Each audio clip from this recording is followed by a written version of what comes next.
Hello. Hello, Welcome, hello. everybody. Hi, Dan. How's it going?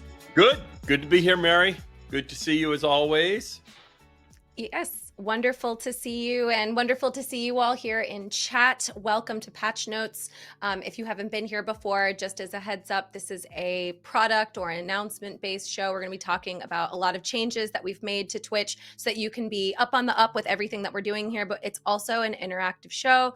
It's very important that you know that you can ask questions, and we take your questions and we answer them here live. That's what we're here to do. We have an action-packed show today, including updates on highlighter and upload limits. We just released a tweet about this, but we're going to talk about it today. Our enforcement system overhaul and some exciting updates to clips. But I also want to just say hi, Dan, and I want to ask you what you've been up to lately. I think you've been traveling a little bit, haven't you? I did travel a little bit. I had the pleasure of getting to go down to Latin America. I went down to Mexico City, and then to Rio and Sao Paulo, and got to meet with a ton of streamers on the trip. I don't know, somewhere, probably in the 200 range of all sizes, because we had some, larger kind of gatherings and smaller gatherings. But I'll just say it was great to be down there. As everyone knows, both of the communities, both the Spanish-speaking community and the Brazilian or Portuguese-speaking community, is a huge part of Twitch. It had been wanting to get down there, and it just hadn't worked out up until then. I can tell you what was, as I experience everywhere I go, people often ask me what's different about different places, because everybody wants to know, oh, well, what did you see that's different?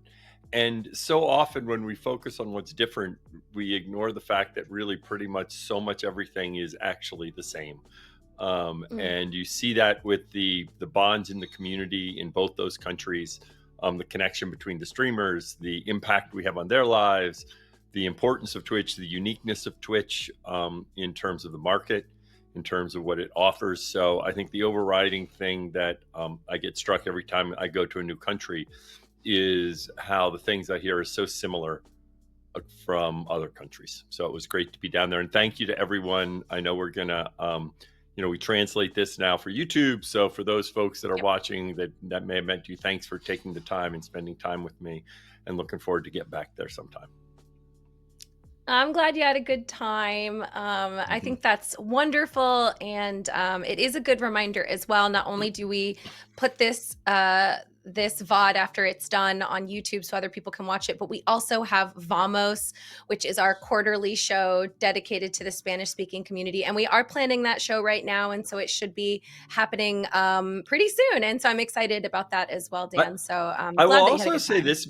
I'll also say this for any of the Spanish-speaking people listening now, or any other language. There's a feature that personally I didn't know existed till like 2 or 3 months ago. If you watch in Chrome and you go to your settings, you can turn on closed caption and you can turn on translations. So if you are watching live somewhere else and English is a second language, so it's hard, if you're watching Chrome, go to your settings, closed caption, translation, and it works shockingly well. It's a good note. We also have closed captions for anyone hard of hearing as well, just so that we're covering our bases here. We do want to make sure that everybody's on the up and up for what's going on at Patch Notes. Yes, but translations are sometimes really nice in there too. And so, they are so nice. We should have them all the time. A big fan of making sure you guys get all of your updates. On this show, when we talk about these product updates, we'll also be actually having staff that worked on these updates to help talk about them in more in depth and also answer your questions live. So what's really cool about that is you're not just hearing it pre-written. These are things that people who put their time and energy into, so you get to like talk to them live and hear a little bit more about them. Dan, how do they ask questions and get involved? Good question, Mary. I will answer that. I will answer that question for you, Mary. So if you have questions to help us out, put exclamation point ask in front of the question. It makes it a little easier. What we do is we have folks going through to try and catch the questions. I know I try to keep an eye on chat, but so often That is not the best way because often we do them later. So put exclamation part ask. After we go through each of our segments, we'll then have the people come back on where we have them ask some of the questions, and then Mary and I will ask any of the general questions, and we're also going to ask any of the questions that partners had submitted in Discord that we thought were broadly relevant. We'll answer some of them. So we'll try to get as many questions answered as we can. We will do best to get through them. We're also checking chat. So Maxisor, you say, when do I get my heart badge that I got because of the Valentine's Day event? You're going to get it. We actually have to remotely do that. It's not automatic. So we're going to do them in batches. So you will get it if you made a clip and shared it. You should get that badge. So it's coming as long as you did the requirement for the clips. I promise you it's coming. Dan, right. are you ready to start the show? I am ready to get going. So let's welcome our first guest on today's show. Welcoming back Jeremy Forrester. He's the VP of Community Products.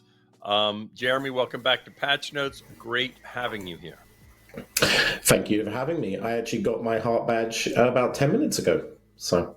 Oh, good. What? See, they're coming. We have to do them manually. There's like, it's not like an auto system yet. So everyone's like, I did the thingy. Where's my badge? And it's like, I promise they're coming. They are coming. They're so cute, aren't they? There's also global emotes right now. So everybody should be using those because they're limited. They're like temporary and they're really, really amazing. So please use those. Okay, now, Jeremy, since, of course, you and I both know what community products are, but why don't you explain that phrase to everyone listening? Yeah, that's a great question, Dan. So community products, we're really responsible for the features that help you as streamers grow. And that primarily means helping viewers find you through discovery, helping viewers interact with you while you're live through things like chat, predictions, and polls, and helping you understand how you're performing and giving you tools to help you grow, like analytics, the creator home, and things like clips.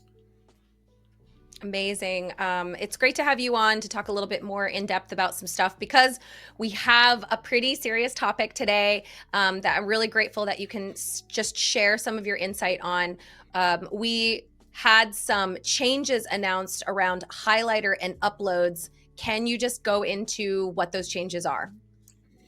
Yeah, absolutely. So for most of you who probably didn't see it, earlier today we announced plans to implement a 100-hour storage limit across highlights and uploads starting on April 19th of this year, 2025. All highlights and uploads, whether published or unpublished, will count towards this single 100-hour storage limit. To be clear, this limit does not apply to past broadcasts, which are commonly referred to as VODs, or clips. It only applies to content classified as highlight or upload.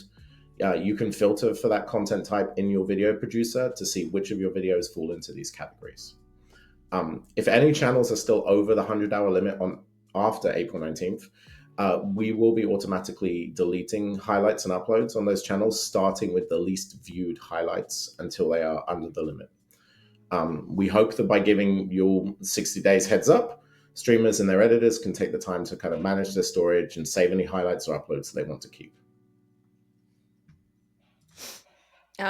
I think something that's important to ask about is the scale and how many streamers this will impact.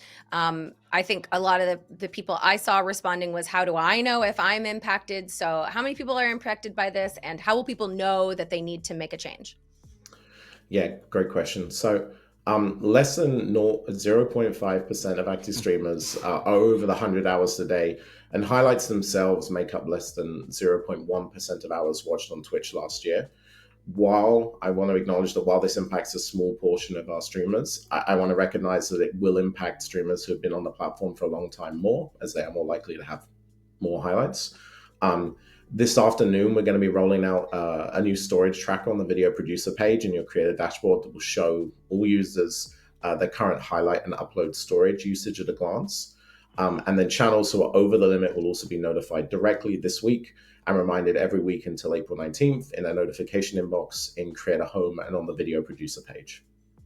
All right. Okay, and so this is really helpful. Just want to make sure everyone's seeing this. You're going to get this like very clear notification if you're over. It's it's got like purple, yellow, and red. So it'll show you your storage options, and you'll also be notified. I see Overboard Gaming asking, like, I need to make sure I know if I'm over. This is how you'll know, and it's in your video page. Yeah, I think it'll be very clear. And so, Jeremy, just go through. If I am one of these channels that are notified, then what do I need to do prior to April 19th?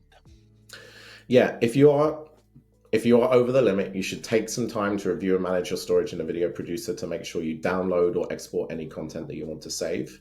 We're rolling out new filters later today that will allow you to sort the content by view, length, and date created. I recommend starting by filtering for highlights and then sorting by view count so you can see which videos are the highest risk of being deleted if you are over the limit, since we'll start by deleting the lowest viewed highlights first. You'll have to download or export videos individually. There's no bulk download option, but editors can also help with downloading, exporting, and deleting content. I do know that there are some third-party tools that kind of can help streamers downloading their highlights in bulk or exporting the highlights in bulk, and we're going to be working with streamers to make this as easy as possible. Once you've downloaded the content you want to save, you can bulk delete highlights and uploads to lower your storage limit. You'll see how many hours you're freeing up with each video that you delete. So it'll be in like real time, just to see if you've deleted 5 videos, you'll be able to see the progress of those 5 videos as you're going through your VODs. Yeah. Okay. That's correct. Good to know. I think it's important. A lot of people are asking this in chat vaguely, which is just like, why are we doing this? This is gonna impact a lot of people, specifically like partners, people who have been on this site for a really, really long time and have 10 years of VODs, speedrunners. Why are we doing this? Yeah, so we originally launched highlights to kind of help streamers create highlight reels of their best moments from an individual stream to kind of engage new viewers on Twitch. However, they haven't really been effective in driving discovery or engagement with viewers compared to features like clips or tags or the mobile discovery feed. So despite this low effectiveness, some users have accrued thousands of hours of highlights and uploads over the years. And honestly, the storage of this content is very costly. So introducing this 100-hour storage limit, which again only impacts 0.5% of active channels on Twitch, will help us kind of manage resources more efficiently, enabling us to maintain support for highlights and uploads and continue to invest in new features, which are more effective at driving viewer engagement like clips in the feed. Yeah, I know. I think one of the challenges that is, I think, acutely true at Twitch is every feature is used by some people. And of course, we built all sorts of things with this idea of, with all these grand plans about what was going to happen, and highlights is a good example of that, uploads and other things. And sometimes we realize that they really didn't deliver the value that we thought they would. It didn't quite work out. It wasn't the right strategy. And then people often use these features for various other purposes.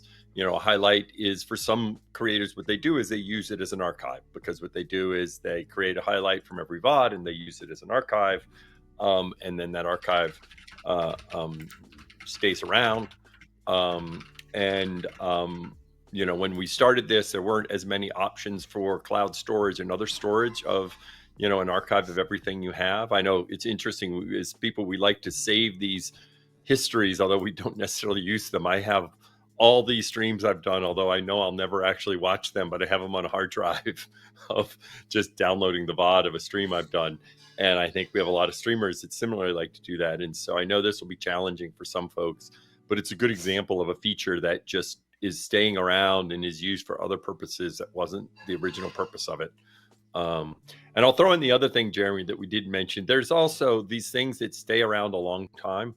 That was one of the things we ran into in terms of DMCA and other things, that if you happen to have background music and other things, are sitting there for someone to find 10 years later. Now, luckily, we're in a good shape with that now. But, I think it was the right decision that, you had to make with this, but I know it was a tough decision because for those users that it impacts, it does have a real impact. Yeah, absolutely. Yeah. Well, thanks for talking to us about that. I know there's a lot of people adding stuff in chat and a lot of questions. We are going to bring Jeremy back to answer those questions towards the end of the show. So don't go anywhere. And Jeremy, thank you for answering that. We'll see you in just a little bit. Yeah. And by the way, I want to say this with some of them. I like the design here is they won't be gone. Like some people are saying, oh, years of this will be gone. No, it won't be gone. You just don't get free storage of doing it. So these third-party tools, one way to make it simpler, as Jeremy said. So you'll be able to get them all downloaded, and then you'll need to, there are lots of cloud services if you want it in the cloud. As opposed to having to store it locally, and you'll just need to find one of those cloud services and then upload so that you can still retain your archive. But Twitch isn't the right place for the long time archive of these valuable assets that you have. All right. Well, Jeremy, thank you. We'll see you in just a little bit to answer some of these questions. All right. I'll see you later. Thank you.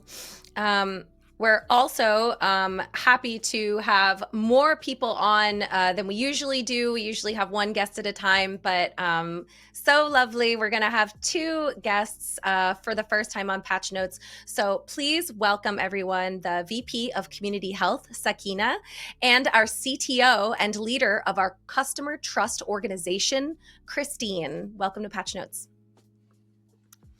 Hi, happy to be here. Great to have both of you here. Thank you. Thank you. Great to be here. And to kick things off, why don't, yeah. I was going to say, to kick things off, why don't both of y'all explain what your roles are, especially with respect to, the topics we have today and kind of the separation between the two. So, Christine, why don't you start, and then Sakina can go. Sure. So in Customer Trust, we set and administer community guidelines to ensure user safety and promote thriving communities on Twitch, while also offering customer support services and educational resources. Great. For community health, we basically build all the tools you use for things like automod, ban lists, and anything chat warnings, things that you use as a community to keep Twitch safe. All right. Well, let's jump right in. And I know we sent out the blog post on this. So why don't you summarize the enforcement update, Christine? Absolutely, happy to. There are two main updates that we're making to our enforcement system today. In making these changes, our goals are to make it easier for you to track your violation history and know where your channel stands. Reduce the risk that streamers lose their communities and livelihoods for low severity violations. And at the same time, encourage positive and healthy online interactions. As we shared at TwitchCon last year, our first update is that many violations will now expire. Around 96% of our active streamers have never actually received a suspension. That said, we want to make sure that our enforcement system is fair and gives those who violate our policies the opportunity to learn from their mistakes. Before today, every violation would count against your account permanently, even if it was only a minor violation of our rules. This disproportionately impacted streamers who had been streaming for a long time on Twitch, who may have accumulated multiple minor infractions over time. These minor violations could result in an indefinite suspension. We felt this process was overly punitive, so starting today, most violations will expire and drop off your account after a set amount of time, similar to those of other social media platforms. Most violations committed tend to be lower severity, and they will expire in 90 days. Higher severity violations will remain on your account longer and will expire in either 1 or 2 years. The most severe harms will still result in immediate indefinite suspensions. You'll be able to track when your violations expire in the appeals portal, and you'll also see this information in the enforcement emails that you receive, which is great. It's great to hear this. I actually did see people online respond and be like, didn't you already do this? I swear, I've had a strike expire, and maybe someone did at some point, but there was no system for this, right? There was no actual legitimate system for this that was public and obvious. So I think a lot of this is also us saying, now this is officially the system. And so I appreciate that we're just kind of calling it what it is, which is we needed a real system for it. And now it's public and it's transparent and everybody knows it. So thank you, Christine. And by the way, I'll say Absolutely. this, Mary. The old thing, actually, while sometimes you would expire strikes that were really old, right? It wasn't, it was, catch as catch can. Meaning it wasn't like as structured it was like, and then you also didn't know what was happening and how many strikes. And I know I can say this has been one of these changes that I know I've been wanting this change for, I don't know, 2 years since I became CEO. Because one of the things that I hear a lot from streamers, especially smaller streamers, is that anxiety that they might be indefinitely suspended, because, and it's not just about their livelihood, it's about, this is a foundational part of their life in terms of their community. And I think the idea of over 10 years you have 3 little speeding tickets, and so now you can't stream. So I'm excited to see this finally getting out there. So appreciate it, Christine. Yeah, We're this is a super good excited update about overall. it. Good. I hope the audience is too. This is something we've talked about previously. I know it was in a keynote at one point. Now it's happening, and so it's great to hear.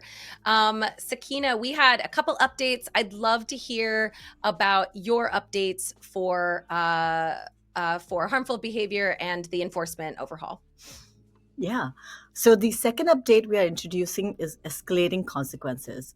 So this is also done in order to better hold the community members accountable for repeated harmful behavior. So, previously, if you had a minor violation that resulted in a 1 day suspensions, they would still accumulate over time. And then one day you would be indefinitely suspended, which came as a surprise for many people. Now, this felt very confusing and unexpected since the individual enforcement didn't feel serious enough to warrant an indefinite suspension. We want to send a more clearer signal so that community members know when they may be approaching indefinite suspension. So, our solution is escalating consequences are in part intended to notify users about where they stand. So, for example, if you repeatedly violate the same policy category before the initial violation expires, the length of suspension that you receive for each subsequent violation will increase, even if the severity of the violation itself did not increase. For example, you might have receive a 1 day suspension on an initial violation. But if you violate that same policy again soon afterwards, your second violation may lead to a 3 day suspension and so on. I just want to make sure that everybody hears that, because it is quite a change, and it is really important that you understand it's not about the severity of infraction, although you can still have a problem with the severe infraction. But if you have a really small infraction, but it's obvious you're just continuing to repeat that same infraction, now you can actually get a larger suspension for it. So we are holding you accountable to learn from that mistake. And so I just want to make sure everyone hears that even if it's in a light initial violation, if you repeat the same policy, your second violation could lead to a longer suspension as a result. Right, yeah. Right. But this goes hand in hand with the expiration, so that everyone understands, because that's why these two things kind of had to go out at the same time, because once things expires, you don't get the escalation. Okay. Mm-hmm. But that way you feel like, oh, okay, they're not getting it. We really want you to adhere to all of the policies, and systematically violating the policies, especially in a short period of time, that is indicating that you're not adhering to the policies. So we should increase the penalty, because you shouldn't be doing this.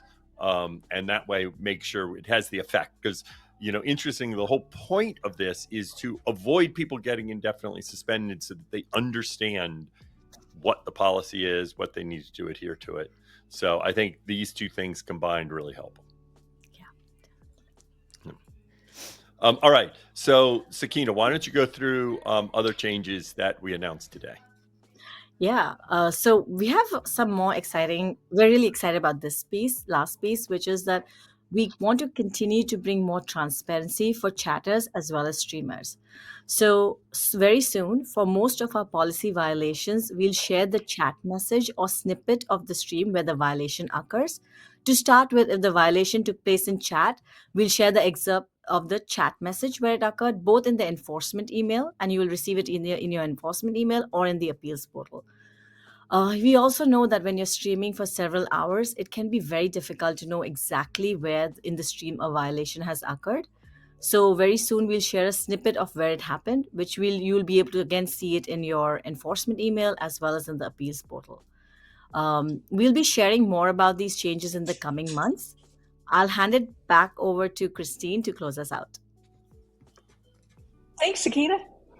Our goal with these updates is to encourage learning and rehabilitation for people who make mistakes and want to do better, while ensuring that those who continue to break our rules are really taken seriously.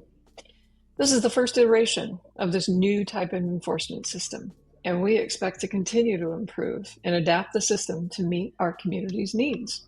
And as always, please keep your feedback coming. And, one of the things I want to say with both of y'all here that I know one of the questions people often get is this this question of consistency. And I'll share the answer that I always need to give in this is one of the challenges of creating a set of guidelines is everything is not black and white. We'd like to think that we could describe everything as a simple set of rules that any person can look at those rules and it's, very clear, very not, especially in terms of these lighter offenses that you're talking about. Egregious offenses tend to be fairly black and white. They tend to be fairly clear that it was an offense. But as soon as you're near the borderline, a lot of times it's gray. And the way I always describe this is you might have, 6 people look at a clip and say, is this a violation? And 3 people say yes, and 3 people say no. And the problem there isn't inconsistency. The problem there is this person is right at the borderline. And one of the problems we have is a lot of streamers try to go to the borderline. They try to push the limit and be as close to the limit without going over. And then somebody sees an example and they say, oh, well, they did this and they didn't get suspended and this person did. Well, first of all, it might have been that nobody reported that person. And that's why you see it and they didn't get suspended, because we depend on people reporting. But second of all, it might be right up to the borderline. So I just want to, say, I know this is a challenging problem, especially in some of the policies that are more in the gray area. I think this helps with that because, if you're close to the border and you get indefinitely suspended, that's problematic because it was a borderline offense. But it's something that I know both Sakina and Christine and their teams work hard to try and drive consistency. But it's fundamentally difficult to always have the same thing when you're in the gray area. So thanks a lot for all the effort, and because I think this is really important. Thank you. We will have you absolutely back agree. to. Thanks, Christine. We will have you both to talk about Q&A. There was a lot of questions for this, for all of these updates. So I suspect we will have you back on very shortly to talk about this a little bit more in depth with our community and to answer some questions. So we'll see you in just a little bit. All right. See you soon. See you. All right. So now we get some of our quick updates here. So first, we have a quick update to share on clips. We recently rolled out the ability to export clips, that's right, directly to Instagram. I know this is a feature folks have been asking for a lot. We've wanted this for a while. We had to work with Meta to get the API and get everything working and get their approval. So in addition to TikTok and YouTube Shorts, and now you'll be able to share it directly to Instagram, which we are excited about. Yes. Not me writing a comment in chat while I'm responding. Yes. Mary just said yes. Yes. I agree, Dan. I think just in general, talking about clips is a big priority for Twitch, and we've been pretty clear about that. And so I just want to express that there's some things that we're doing that maybe you would see if you're like checking every one of our tweets, but if you're not and you missed it, I want to make sure that you know that we're always on the lookout for great clips for our monthly top 5 clip segment on Twitch Public Access. Like, we literally scour the internet looking for your clips. So share links to your clips with us on social. You can tag Twitch in your clips. This helps us find them. You could just share them and see like how other people are sharing them, and like see a chance for them to go viral, which is so exciting. And we're looking for them so we can feature them on our shows and highlight you in various marketing opportunities. Another thing that I quickly mentioned earlier, but I'm going to mention again, we ran a fun update for Valentine's Day, and anyone who shared a Twitch clip downloading, exporting, or sharing a clip between February 14th and February 28th will unlock an exclusive Share the Love badge. I am seeing them in chat. Woohoo! Vito, Bianco, I see you. Slurboy, like if you, Big Fuzzy Yak. Hello, Big Fuzzy Yak has it. I mean, it's iconic. It looks amazing. It's limited edition. Not everybody can have these. So if you want one, you have to just pick a clip, or you can find somebody else's clip and share it. It does take a little bit of time for us to give the badge, so give us a minute, but if you do the work, you will get the reward, and you will have this sick badge. So please do that, and spread that love for Valentine's Day. All right, and last we have a feature now. This is a feature that's primarily designed for viewers, so it's a simple feature. It's called Clips I've Made Shelf on your mobile channel page. So that way, for those people that create clips and you want to find them on the spot on the mobile app, I think this is helpful, in fact, for the feature you just talked about with Valentine's Day, because a lot of times, sometimes the simplest place to share your clips is on mobile, because you're out and about and it's easy to then download or export, especially if you want to share directly into the app to then edit. So this will be on the mobile channel page to find any clips that you've made in the app. The team is working on more clips improvements and experiments in the coming week. I will tell you, this is an area where personally I feel like we still have a long way to go to make it easy for creators to find good clips from their stream, and then easy not just for them but their viewers to share it, because in today's, I've said this repeatedly, in today's social media world, it is not about resharing. If you see something cool on Instagram, there isn't really this resharing thing like there was on Twitter or Reddit or other things. And so one of the things that it's great to do is not just get you to share clips, but also to get your viewers, your most ardent followers, to also edit and get your name out there. So looking to continue to work on more improvements for clips. Yeah, I feel like our work has just begun with clips. I expect like lots more fun updates when it comes to clips. And I also think it is just like the future of finding talent. A lot of our most like incredible content creators kind of blew up from a popular clip. There's just like no surprise there that there's a correlation between a clip getting you a rush of attention and then a creator kind of skyrocketing to fame around here. So it's connected, and I just think that we're going to be doing that a lot more. So more to come with clips soon. But we're going to keep going here because we have some additional upcoming promos and discounts we want to talk to you about. So Dan, I know the team has been working a lot, thinking about different ways that we can use discounts to help streamers to make more money. This makes sense, right? Everybody here knows what September is, right? Like September is so iconic with Twitch. It's like a part of our lore. People know what September is, and it genuinely works. It absolutely increases the amount of money people make in that month. People change their streaming schedules. They stream more during September because of it. So we know it works. We've also experimented with new promotional and discount moments like bonus round. I don't know if anyone remembers bonus round. It's like the lesser known September, but still good, and also increased revenue for our streamers. We were able to like capture the data from that and saw that it worked. And we have standard discounts on packs of 5 or more gift subs. And we also had, we were trying a turbo free trial. These are just things that we're testing. We're kind of implementing on them. So Dan, my question for you is how is Twitch thinking about discounts moving forward? Yeah. First of all, let's start with what discounts are good for, because I think this is a strategic investment that we're looking at. You mentioned September, and discounts are really good at getting people to answer the question of, if you will, why now? Because what you need to do is get people to go ahead and act to support you. And of course, they can always wait. Of course, people use this in retail and in other things where you get people to provide support that they wouldn't otherwise hear. So we're really looking to look how we can be investing in discounts more going forward at different points. And September right now is a bigger bigger event site-wide. We want to be able to do smaller, shorter events, more targeted events, because we need to find the right time so that way we can make more money for you.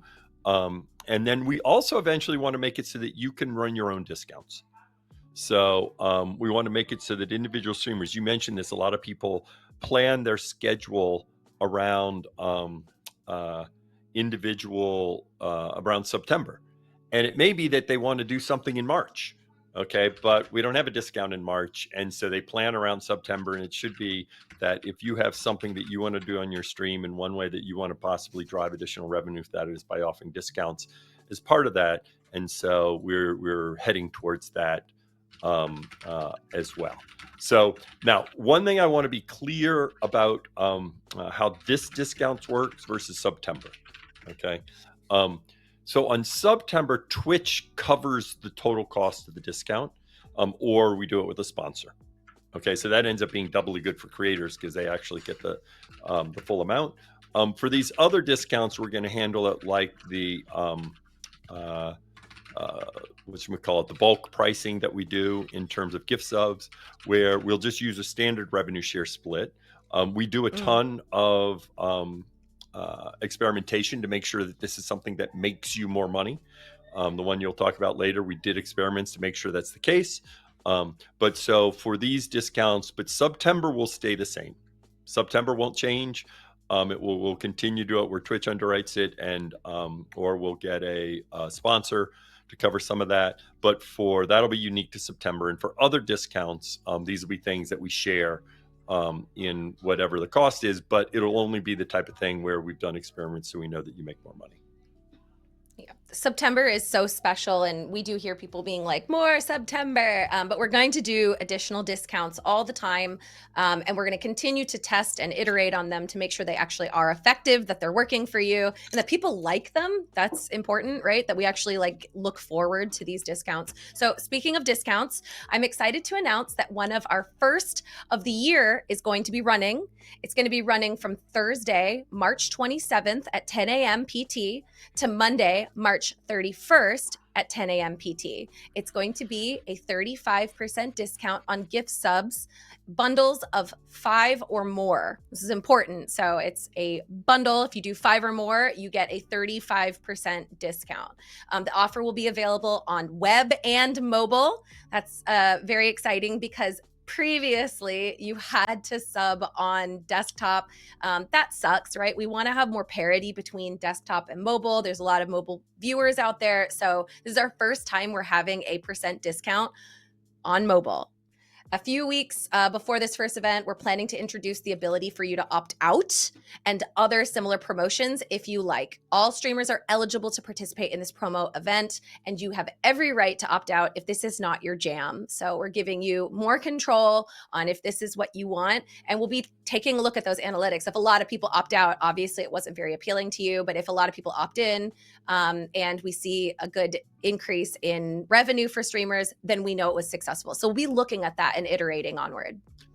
Yeah, and by the way, and the one we're doing right now, we did an experiment on in the fall of this exact same discount, and we saw it work very well. And so the way we're going to be doing this is you'll see us be doing limited experiments in advance of offering stuff broadly, because before we offer it broadly, we want to feel confident that it will, the additional purchases will drive more revenue for you.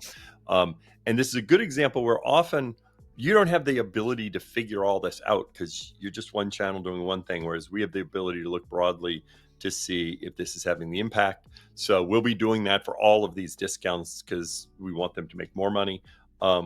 And as you highlighted, for anyone that is not interested in participating in these discounts, they will be able to turn it off, and then these discounts won't be available on their channel. So you have full control if for any reason. But again, this I think we have a lot of confidence this will be something that will drive additional revenue for you.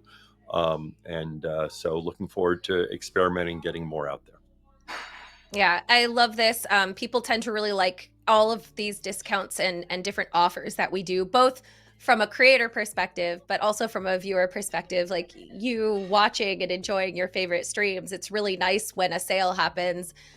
We all know the vibe of like a good sale when you're like, well, this is the thing. This is the thing that's going to get me to do it because it's a good deal. So we recognize that. But I just also want to acknowledge like we do deserve creators deserve the ability to have that control of like when they want to participate. And so it's important, and it's a great update that we have for this. So we will be in touch with the updates from this and all of our other promos so we can talk about how we can better improve them for you and your experiences.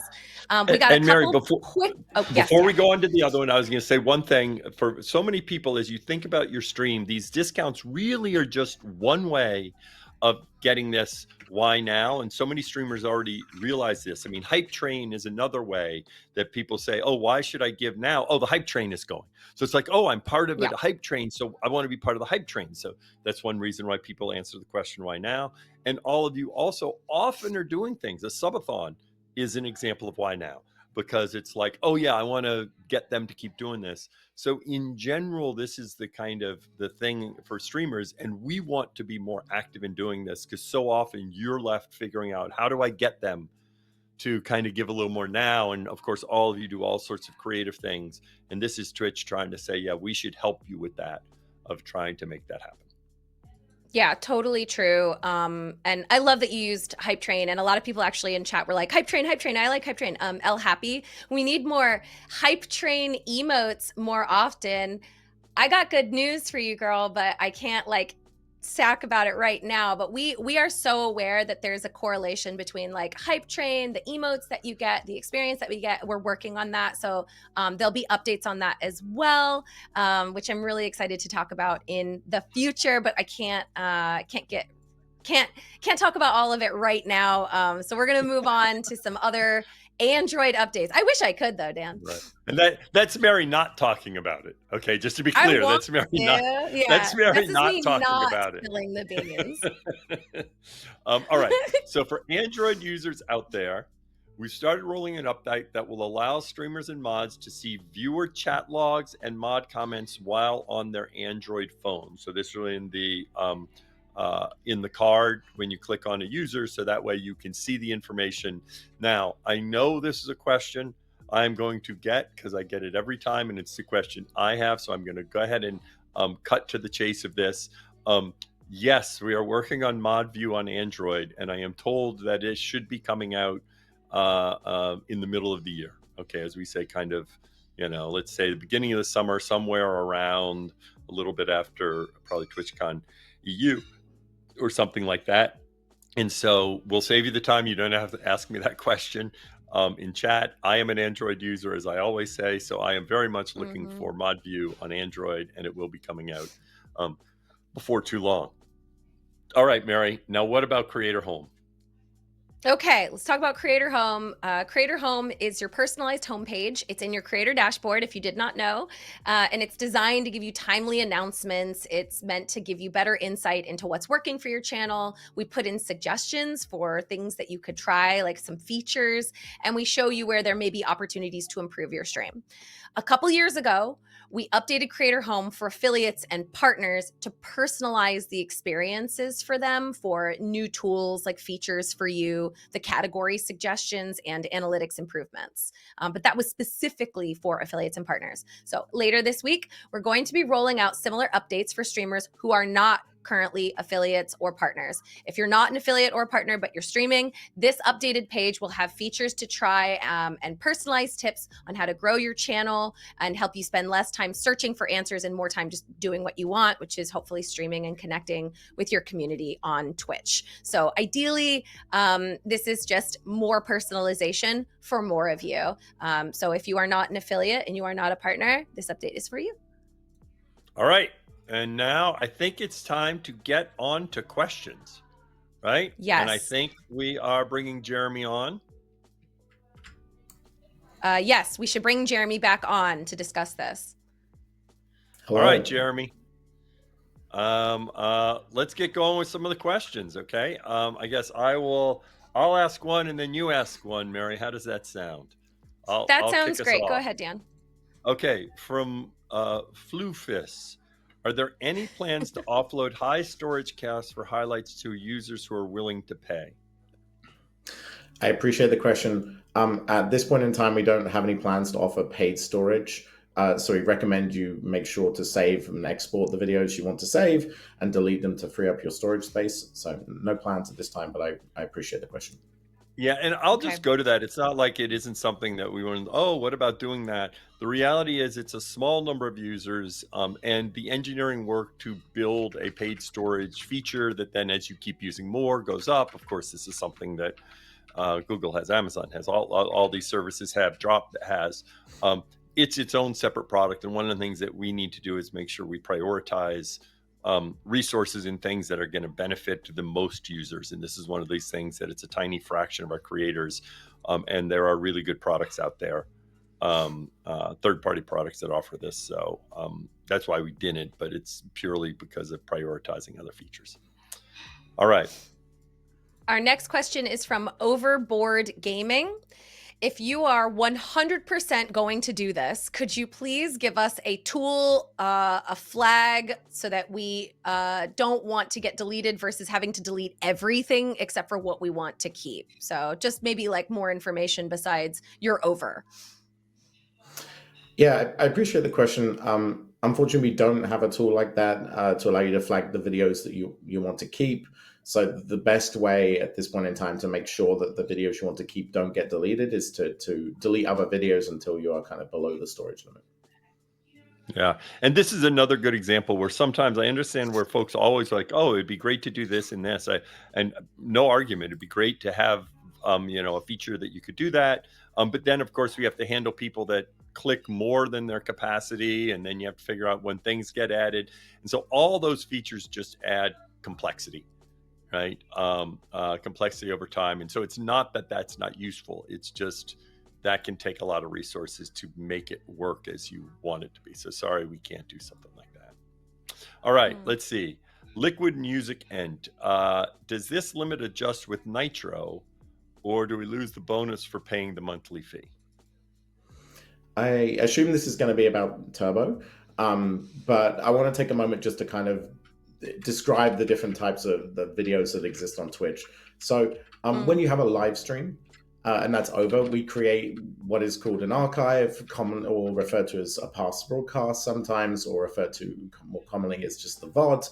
And these VODs delete after a certain period of time. That's 7 days, 14 days for affiliates, and 60 days for partners, Turbo users, and Prime subscribers. So the limit, specifically this 100-hour limit, does not apply to your past broadcasts.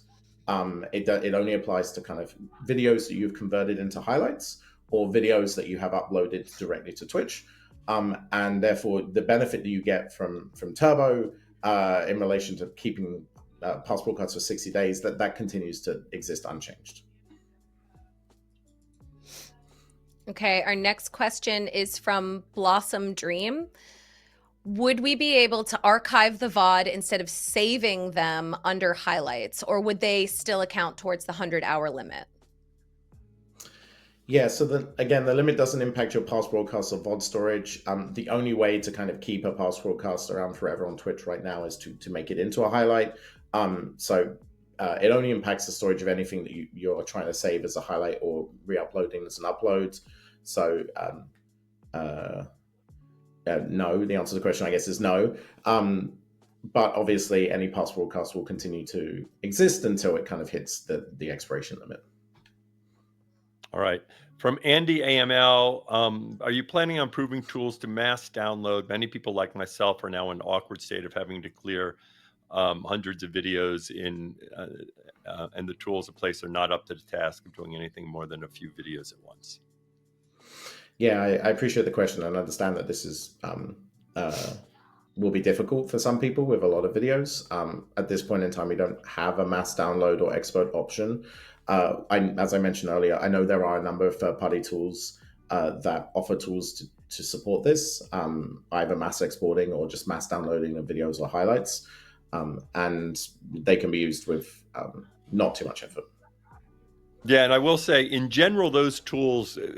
I don't know if the person has an experience. I find that often the mass bulk download of third parties, they're very sporadic in their effectiveness, because they create this big tar file of 75 gigabytes or 200 or whatever, and then it gets halfway down and it fails, and then I have to rezip it again. And so the thing I do like about these third-party tools is they basically just sit there, click, download, sit there, click, download.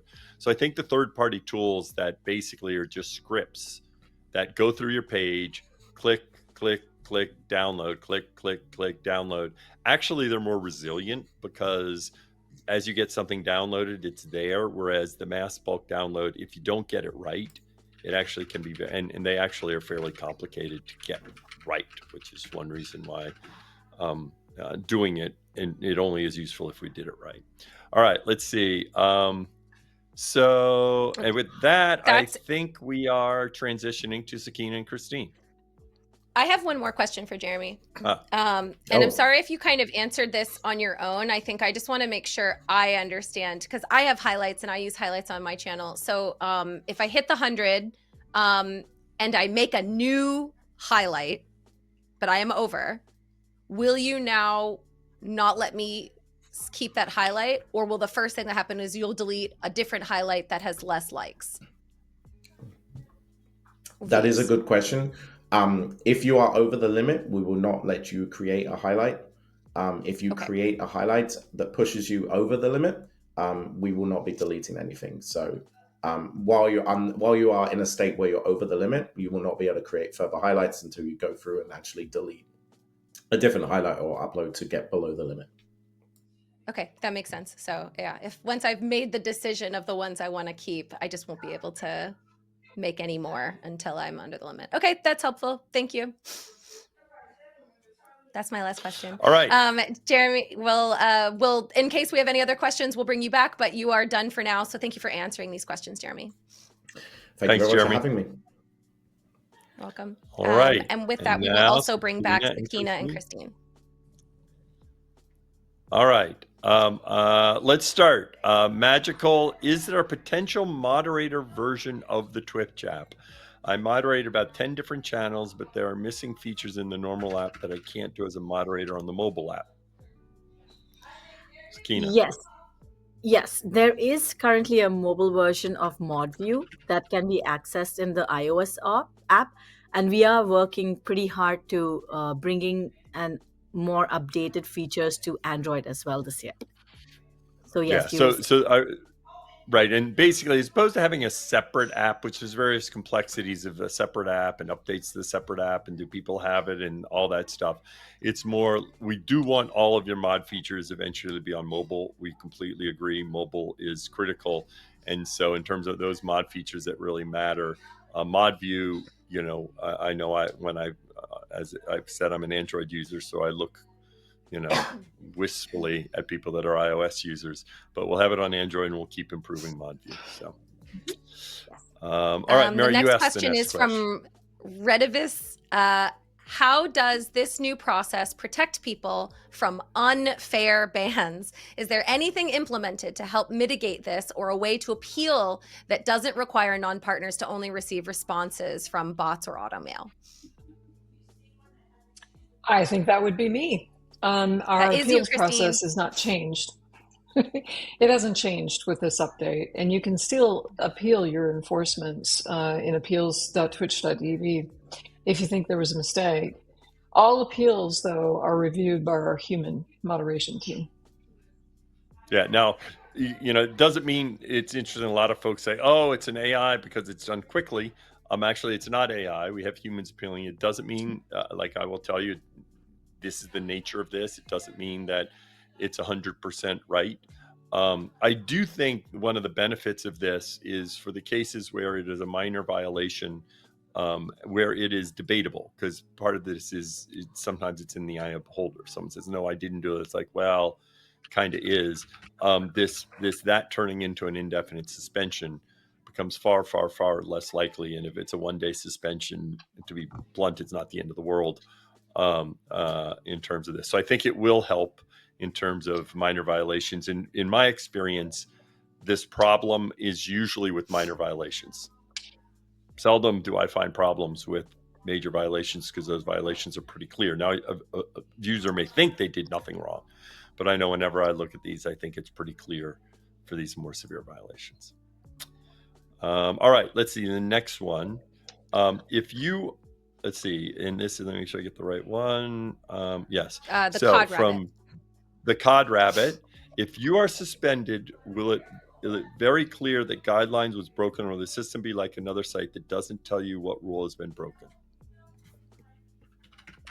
All right, I think that's me again. If you are suspended, the enforcement email you receive will state which specific policy was violated. And this information will also be in the appeals portal. As we mentioned earlier, in the coming months, we will also be sharing excerpts of the violating chat messages or snippets of the stream or VOD where the violation occurred to help make it more clear what the violation was. All right. Okay. I think that's Like- it, unless I'm Is wrong. that it? Okay. Someone double check my work. But I think that those are the ones specifically. We're not done yet with Q&A, by the way. We've seen all your questions, but those are specific to Sakina and Christine. So if that is the case, then Sakina and Christine will say goodbye to you for now. And if there's more questions, we'll pull you back, but you might be done for now. Thank you. Thank you. And then we're going to keep going. I just wanted to let you know that not only are we answering questions in real time from this chat that you've been submitting throughout the show, but we also request questions from the partner Discord. And so we kind of accrued a lot of questions from the partner Discord in advance that we'll also be going through, which I really appreciate. So thank you for sending in your questions so we can answer them. Lightborn asked, there are people who have been swarmed with fake viewers. This channel itself has experienced it. Sadly, few of those ended up with violations and have to appeal to be unbanned. Are there cases of wrong violations automatically expired? If you feel that you have received an incorrect enforcement, you need to submit an appeal, and it has to go through our formal processes. There's no like sneaky back end way to do it. Please submit an appeal. To answer your question, if the violation remains on your account, it will automatically expire over time. In line with today's updates, most violations, except for like the really extreme ones, expire. So it will go away. Yeah, and by the way, this goes to this point I was making before, but I think it's important to hammer home. In my experience, often these problems of what I'll call borderline, they're in more minor violations, and those expire after 90 days.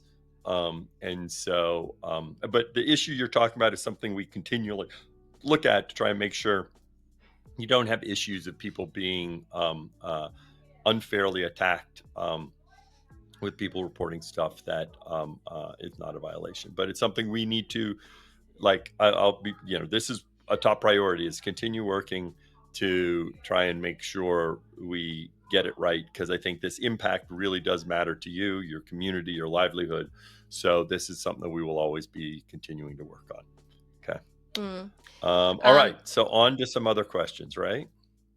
Correct. I'm going to ask you some questions. Dan, some of those came from Twitch partners, and we will get into it right now. So GTA Men, are there any updates regarding higher resolution quality or 1440p streaming?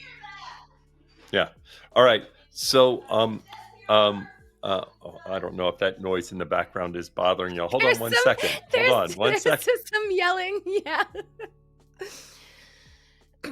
While Dan mutes and yells at his loving family, Boca Bola also asked, is Twitch working on implementing AV1 encoding for streams? If not, why? If so, what challenges are causing this feature to roll out slowly? And I think the reason I'm going to combine these is because there's a lot of connections between AV1 and higher resolution streaming. So that's why I think both of these questions can be answered in one. And with that, I will throw it to Dan.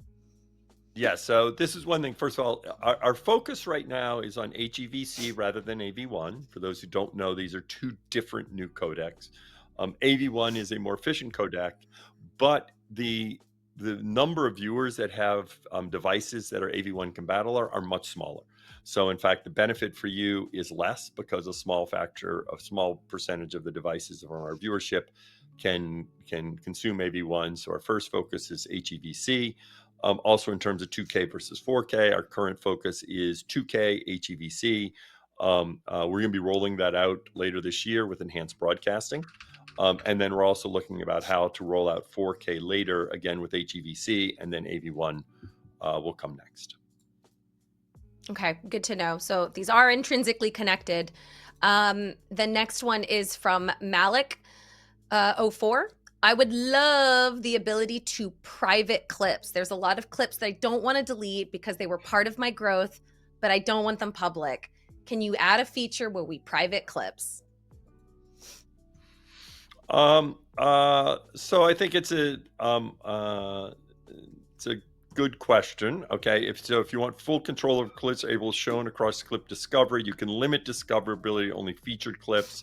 But I think what you're really asking for here is you want the clip for your own usage, and you don't want them to remain public. So I think the answer is this is one of those features that these are always useful features, but sometimes the impact for the number of people ends up being small. So I can tell you sometimes what I do as an example is I might clip something, I download it, and then if I don't want the clip to remain public, I delete the clip. Okay. So my suggestion, it's an interesting feature to be, I believe in being honest, I suspect that just in terms of priorities, it's a smaller population that would want this. So I think the best thing is to, go ahead and clip, save it, and then go ahead and delete it. Okay, and that might be our last question for today's episode. Let me go ahead and glance in chat right now, because there are just a ton of things I've seen come across here in chat that that I think it's good. All right, so I know somebody asked about discovery. I got and one what too. Are we doing in terms of discovery? So first of all, discovery continues to be, and I will go this also into small streamers. So aiding in discovery continues to be something we're always working on for streamers. This is one of the challenges of live streaming because people spend all their time on the channel page. We have continued to kind of work on algorithmic things to try and help smaller streamers. The feed on mobile is one thing that helps with discovery, and we've seen that. We've seen it increase follows by exposing you. Clips, our investment in clips is really a big part about our investment in discovery. Similarly, we've seen an increase in follows from the clips feed. And then stories and all that helps as well. And finally, a big thing for discovery, as anyone who's seen me talk about this before, is I think our stream together work, because I think the best place to be discovered is on the channel page with somebody else who's streaming.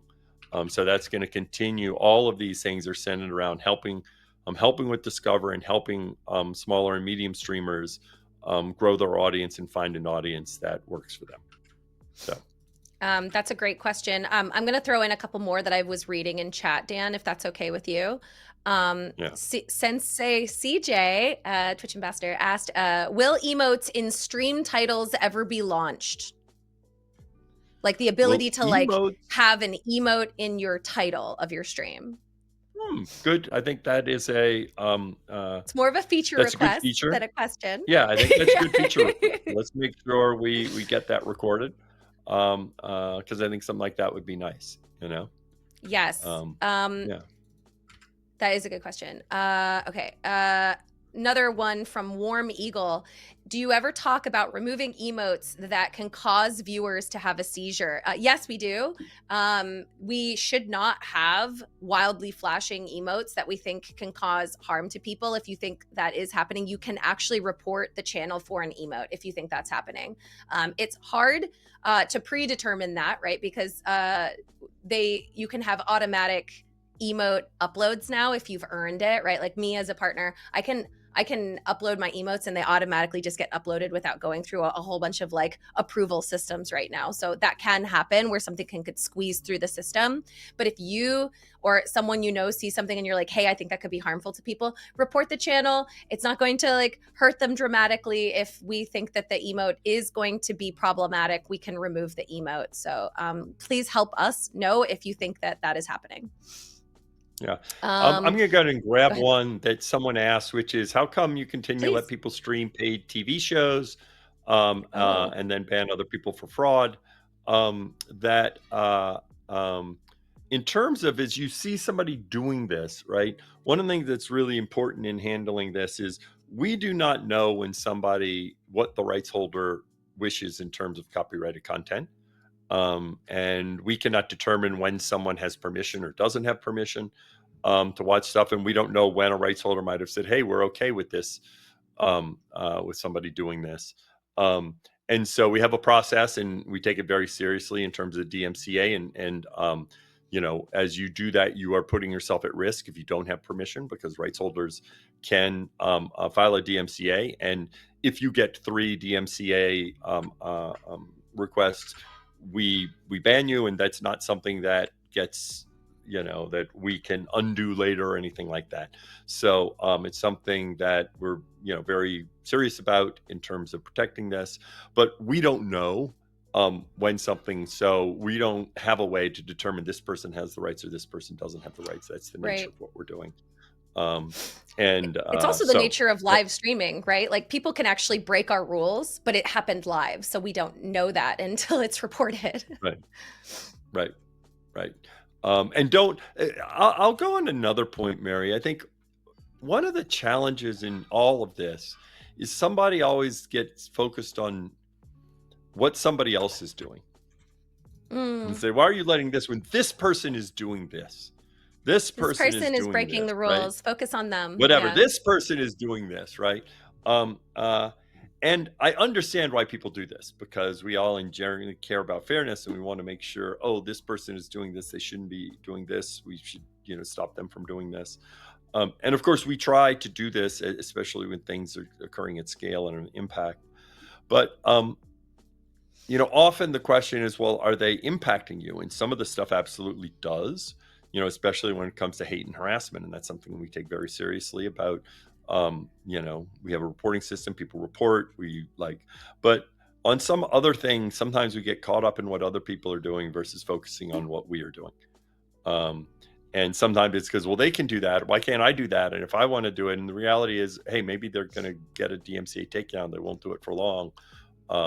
And so don't focus on what they're doing. So often it's figure out what's going to work for you, to help build your community and grow that community. And I do think, that is the most effective way, is focus on what you're doing. All right, let's see. Do you see other questions in there, Mary? I just have one that I think is pretty valid, which is Zippy VTuber. Some people make a good point about people who are inactive or they're not really on Twitch as much, but they have highlighted VODs and now, they might not know. And so they might lose it. What are we going to do about that? I mean, I know one of the reasons that we gave the 2-month heads up is so that there's lots of time. Plus we're going to be notifying people. Dan, is there anything else you want to say to someone who's like, they're not really on Twitch anymore, but they do want their highlights still there? Yeah, I mean, look, we're going to take a lot of care when it gets to April 19th. It's not like suddenly everything's running, because it's a manual process as we're cleaning things up. So, we're going to be looking at data and seeing to try and make sure what I'll call are the edge cases, and do it carefully. There are always edge cases, in terms of they don't check their email, they're not seeing their email, there's no way to get in touch with them. But we will be working to try to make sure, people are aware and get notified, and that, they have the opportunity to download their highlights. Okay. Unless you see I found anything one here. else. I found one here. Okay. I did. This is from the partner Discord. Can you clarify Twitch's stance on using shared view count to boost an alt channel's discovery visibility without active collaboration, and whether drops can be enabled or rerun or gameplay only streams? So they're going on a number of things here, so I won't go through all of them, but I will, talk about one thing that, we look to make sure nobody is abusing the shared view count feature with shared chat. So far, we have not seen a ton of abuse around this. We do, if we do, we take action, but we have not seen people really abusing the shared view count in terms of not having a collaboration, and there are various protections in place in terms of shared chat and other things. Sometimes people take advantage of the stream together with notifications on an alt channel or other things, right? And I don't think that's really abusing, because that's trying to, you have followers on one channel, you're on another channel, you stream together to try and get notifications to make sure people that you're live.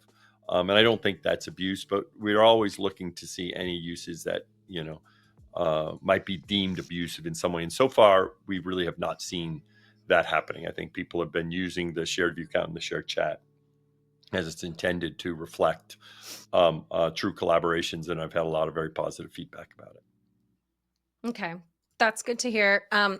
Ghostly Miko asks, how do streamers get away with streaming music in their streams and then they don't put it in their VODs? So they say it's okay, but I'm worried about doing that. You should be worried about doing that. It's not just about VODs. You should not be streaming something that you don't have the rights to, and that does include music. We do have lots of options for streamers who want to listen to music while they're streaming. There's DMCA free music. There's services that provide music that are DMCA free so that you can listen to them without worry. And there is our DJ system that we just released, which allows you to stream music because of the deal that we signed with music license rights holders. So if you want to do that, you can join the DJ program. But we always say, please do not stream things that you don't have the rights to. Just because a streamer says that, I don't know who told you that, Ghostly Miko, but you should not be streaming something that you don't have the rights to. And that person who said that, they can still get dinged. They can still get a strike, even if they delete the VOD. So don't stream music if you don't have the rights to it. Yeah. All right. Do you see any other? Let me just take a quick look in. First of all, I want to thank everyone for being here. I'll take a look in the other spreadsheet to see if I can jump out at me. I hear some. This is going back to the issue of multi-streaming, and the fact that our policy says don't use combined chat. Okay, and I've explained this before about why we created that policy.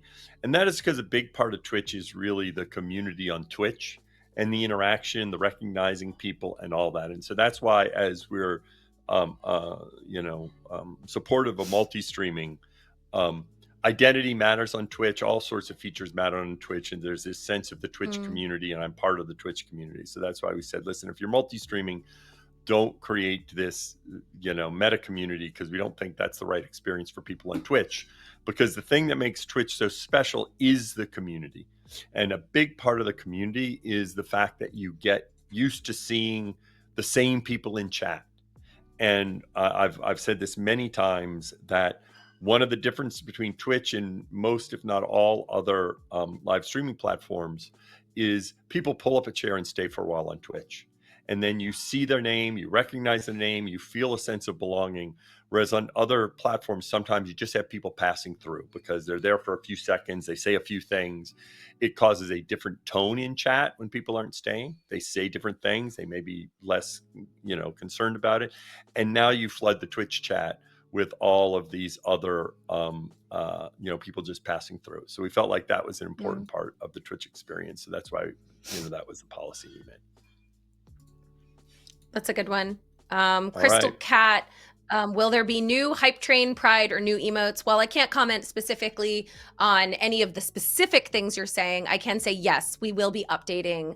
We will always have new surprises in store for you. I can promise you that this year there will be new emotes in the form of different celebrations or events that will take place that will include, but are not limited to, Hype Train. So yes, we will absolutely be doing that.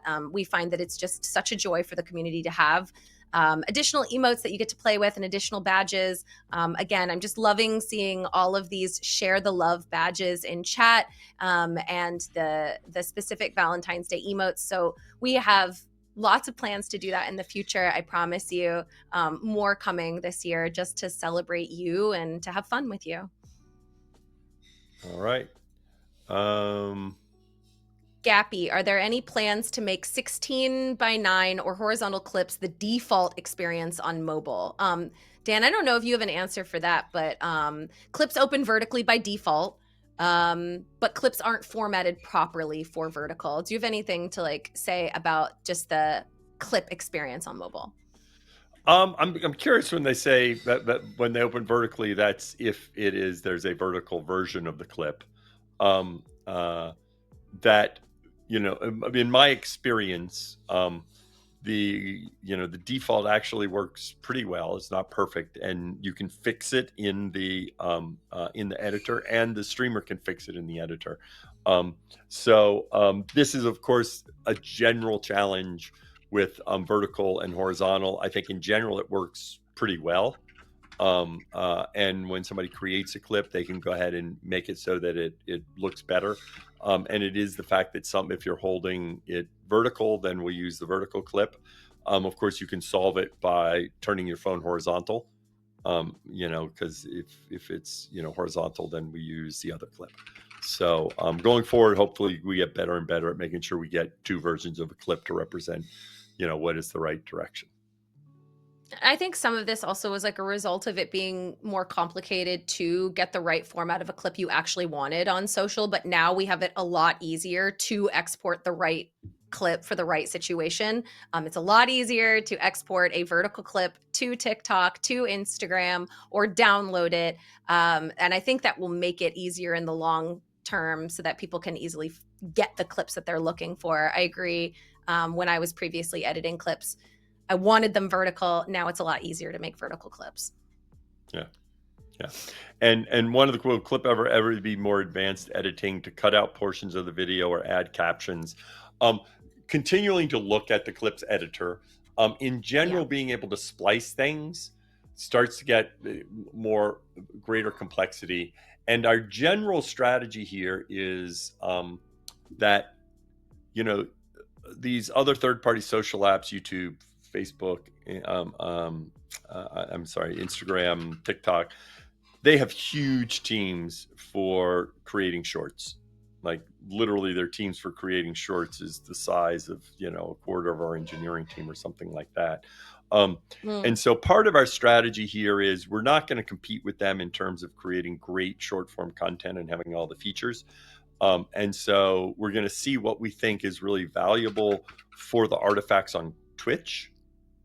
But some of this is also, we think of Twitch as a pre-processing step where you can quickly process it and, get something. So for example, a lot of times what you really want to be doing is a bunch of jump cuts from 3 or 4 clips. Okay. And while I'd love to have that, and over time, we just have a lot of work to do on the clips editor before offering all the capabilities to do all the different splicing and mixtures. Something simple like deleting a section, I think, might be doable. So we're kind of looking, and we're going to take those things that are probably most beneficial to help you draw on Twitch, but also very much thinking that we're a pre-processor, so that you should be using third-party apps to do. And with the export, when it's allowed, you can export it to to your saved folder, so that way you can edit it more on those other platforms. Yeah, I mean, I think ultimately at some point you're just better off using CapCut or like one of those third-party tools that is it's literally built to give you so much more control. Whereas if we're putting a lot of that energy into very specific, nuanced editing tools, that's time that we could have been spending iterating for the live experience. And ultimately, and I think this kind of goes back to what we were talking about with even like limiting highlights and stuff like that, which like I agree is not good and it sucks. We're really focused on a live experience. That's where we put our energy. That's where we put our time, is that when you're experiencing Twitch, you're experiencing Twitch live and having a good live interactive experience. That's where we put our time and our energy. and our focus. And I think that that's kind of what we'll continue to do. So the clips are important, but ultimately, like, the live experience is what we want you to experience on Twitch. Look, Mary, I think actually that's probably on that. Maybe that's a great way to wrap up. I'll expand upon what you just said, because Sure. a lot of times people, say, oh, well, why don't you do this? And why don't you do that? And why don't you do this? And all these features are basically, more and more like YouTube or more and more like TikTok, right? And this is something I've said frequently, that those experiences are optimized for VOD content. They're designed to get you watching something for a little while, swiping on to the next thing when you get a little bit bored. And this is something that we talked about. Oh, how much more should you do? And you said it well. We said, look, the magic of Twitch and the thing that is unique about Twitch is the live community-centric experience that we create. And that's because we focus on live. We talked about this on the mobile app. Different people says, oh, it should open to the clips viewer. And, then people can just watch clips. And it's like, I do believe clips are really valuable. And I'm very bullish on investing in clips. And as you said, exporting, because part of this is us helping you as a creator use third-party platforms that are designed for you, as opposed to this idea that everything should be on Twitch. So TikTok, Instagram, YouTube, they're really designed well for short form content. We want it on our site too, but we know our lifeblood is the community, is the live experience. And so, that's why when you open our app, you see live content. And a big thing we need to do, people often, they look at these apps and they don't realize that we're actually a lot smaller than YouTube or TikTok or Instagram for that matter.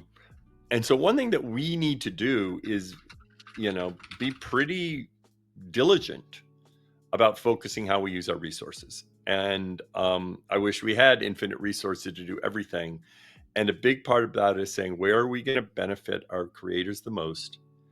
And looking at what our mission is and what is the foundation of Twitch. And the foundation of Twitch is the live experience and the communities that you build. And so there are various features on, I'd like it, but I'd rather this, because this is going to build community. To use an example of a feature that does build community that I'd love to have regarding clips, I'd love to be able to have the community be able to engage with clips more, right? We have that on stories. There are various features. So we're very much centered on live and community, but we'll continue investing in clips, because for you as a creator, that is a huge part of the way you maintain that connection with your community. And we don't think of you engaging your community just on Twitch. I think that model of, everything is on Twitch and you're all on Twitch. The reality is all creators use multiple platforms.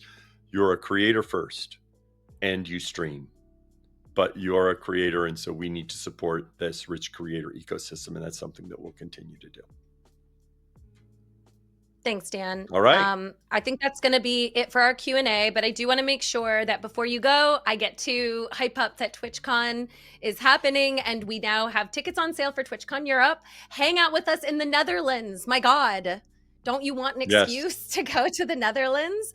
We're going to be in Rotterdam from May 31st to June 1st. We're going to drop a link in chat, but Dan, I want to know what you're looking forward to in TwitchCon Europe the most. Oh, now, Mary, you're putting pressure on me, right? Sorry. As always, my answer, unfortunately, it's just the same as I would have said a year ago and a year ago and a year ago. People always talk about what's different and what you're looking forward to the most. And, the thing I look forward to the most is the same thing I look forward to the most every time, which is actually walking around the floor and interacting with all the people that, Twitch impacts their lives in these magical ways. It's one thing that I know I've really focused that, obviously, at times I may interact with bigger streamers, but for me, the magic is often touching base with community members, moderators, smaller streamers, because Twitch makes such a huge difference in their lives. I love being able to walk around the floor and talk to people and get that sense of the difference in their lives that Twitch makes. And the way I often say, TwitchCon, you see the magic and all the colors of Twitch come out in full force.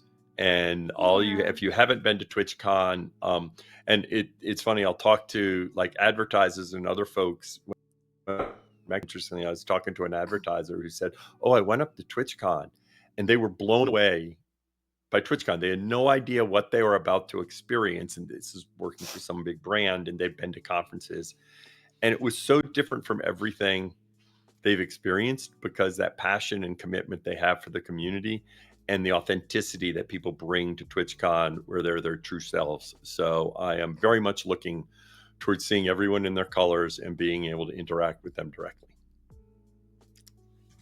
Yay! Go get your tickets for TwitchCon. They're wonderful. We'll also be talking about TwitchCon that will be in America in a little bit, but right now we're hyping up TwitchCon Europe for all of our friends all over the world that want to go to the Netherlands and celebrate with us. So go get your tickets. It's pinned in chat.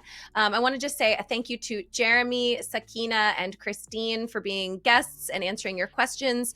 I want to let you know that there's a special episode of a game show called Same Brain. It's hosted by Black Crystal and defined by Kai. They're such incredible creators. You're going to love them.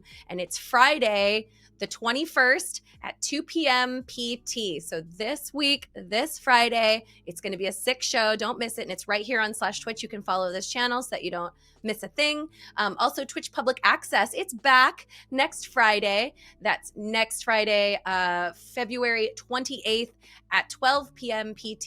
We will be talking about all the cool stuff that Twitch has been up to this month, like Valentine's Day, Black History Month. You'll also get a heads up of stuff that's to come. What are we doing in March? How do you get involved? How do you send us stuff? And as always, our top 5 clips of the month. It's super fun. I think you guys will really enjoy it. So don't forget to follow the channel so that you can find out when we're live and learn more about what we're up to and check out the next patch notes. We're going to raid Curious Joy, who's playing Metaphor ReFantazio, which won several Game of the Year awards last year. It's awesome. So I'm really excited about that. Dan, anything else you want to say to everybody before we head out? Well, once again, thanks all for being here. One thing to mention, we're going to be publishing a blog post of some of the things we're working on. I know sometimes I saw some things in chat we didn't get to. Oh, are you doing this? And some of that will be in the blog post that we send out. That'll be in a few weeks. And of course, we'll be back in a month where you can ask questions about that. So thanks for being here. Mary, thanks for all that you do. And we got a lot of work to do, so we're gonna get to doing it, and we'll be back in a month to talk to you about some of that. Okay. Sounds so good. Thank you for joining us. Thanks for your chats and just asking us questions. I genuinely try and read them all. We really try and listen to you guys, and we really do care about what you have to say. So thanks for your input and your questions and your comments, and we will see you on the next time we are live. Have a great day, and thanks everybody. Bye all.